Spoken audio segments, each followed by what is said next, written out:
햇빛을 쬐면 독소가 나간다. 나는 여기에서 두 가지 중요한 요소를 추가하고자 한다. 신선한 공기와 햇빛이다. 우리는 숨을 쉬는 공기로부터 얻는 자양분이 얼마나 많은지 깨닫지 못한다. 신선한 공기는 이 지구상에 있는 모든 생명의 근원이 되는 햇빛과 함께 매우 귀중한 힘이다. 신선한 공기와 햇빛을 자주 접하도록 해야 한다. 이것들은 다이어트의 속도를 더 빠르게 해줄 것이다. 숲이나 해변을 걷거나 시골길을 자전거로 달리면 신체적으로 정서적으로 놀라운 일들이 일어난다. 잠잘 때 창문을 열어놓는 것도 아주 중요하다. 따뜻한 이불을 하나 더 덮더라도 잠자고 있는 동안 신선한 공기를 순환시키는 것이 매우 귀중하다. 동화 주기와 배출 주기 동안에 신선한 공기가 공급되면 막 뿜어낸 이산화탄소를 다시 몸에 넣지 않을 수 있으므로 훨씬 효과적일 것이다. 건강 분야에 종사하는 많은 사람들을 아찔하게 하는 상업적인 정보가 떠돌아다니고 있다. 밖에 나갈 때는 반드시 자외선 차단제를 발라야 한다거나 선글라스를 써야 한다는 것이 그것이다. 햇빛이 위험하다는 어처구니 없는 정보다. 햇빛은 지구상에 있는 모든 생명의 원천이다.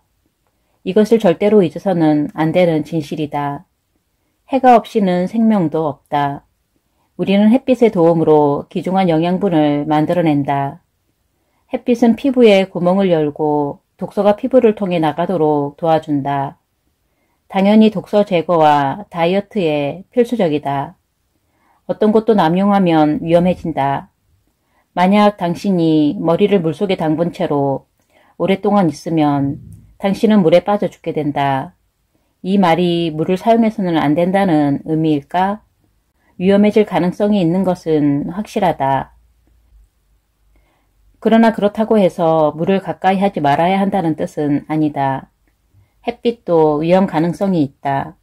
너무 많은 물 때문에 물에 빠져 죽을 수 있듯이 햇빛을 너무 많이 쏘이면 화상을 입을 수 있다.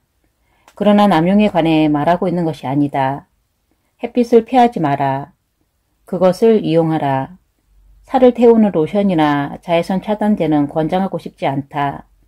자외선과 적외선을 차단하는 상업용 화장품을 사용하기보다는 천천히 햇빛에 대한 내성을 기르는 것이 훨씬 더 좋다. 이 제품들은 지방을 신체 밖으로 빼내는 작용도 저해한다. 이것을 기억해 주기 바란다. 햇빛은 우리를 섹시하게 태워줄 뿐 아니라 온몸의 활력도 불어넣어 준다는 것이다. 그래도 그런 상업용 제품을 사용해야 한다면 화학 성분이 들어있는 것은 피해야 한다. 할 수 있다면 매일 혹은 가능한 한 자주 30분 이상 햇빛을 쏘이길 바란다. 아침이면 더 좋다. 축 늘어진 피부가 아니라 건강한 피부를 원한다면 햇빛 앞에 당당히 맞서라. 당신의 피부가 적응할 때까지 약간의 시간은 걸릴 것이다.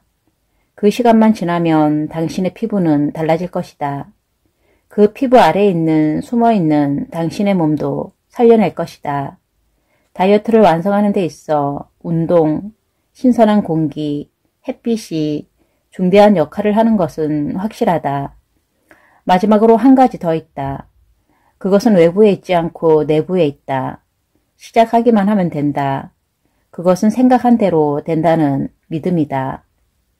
운동은 호흡과 순환계통을 자극한다. 운동을 하면 신선한 산소를 포함한 혈액이 온몸 구석구석까지 순환하게 된다. 심장은 근육이다. 그리고 다른 어떤 부분의 근육과 마찬가지로 사용하지 않으면 노화된다. 매일같이 숨을 헐떡이고 땀을 흘릴 수 있는 무언가를 하라는 것이다. 몸이 더워지고 땀이 나기 시작한다. 밖으로 나가 몸을 덥게 하고 땀을 흘리도록 하라. 운동 없이는 어떤 다이어트도 큰 효과를 거둘 수 없다. 이 책에서 언급한 그 많은 효과들도 운동을 하지 않으면 감소될 수밖에 없다.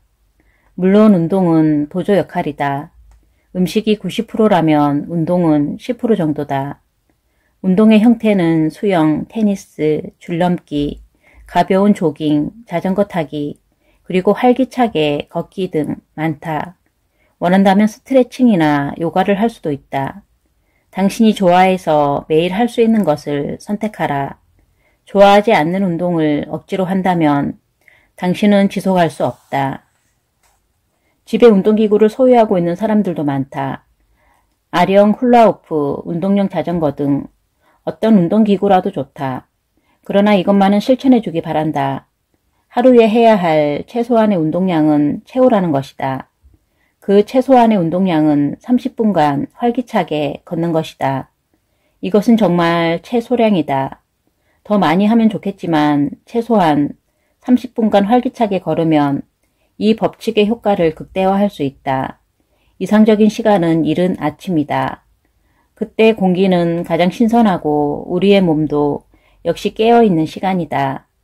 이른 아침에 우리 몸은 운동을 최대한도로 활용할 수 있기 때문에 신체적으로나 심리적으로나 많은 이로움이 있다. 다이어트나 전반적인 생활 습관의 개선에 관심이 있는 사람은 누구나 운동의 중요성을 알고 있다. 일단 아침마다 운동을 하는 습관이 들기만 하면 하루를 건너뛸 때 실망감마저 느끼게 되는 것이다. 그 좋은 것을 못했으니 말이다.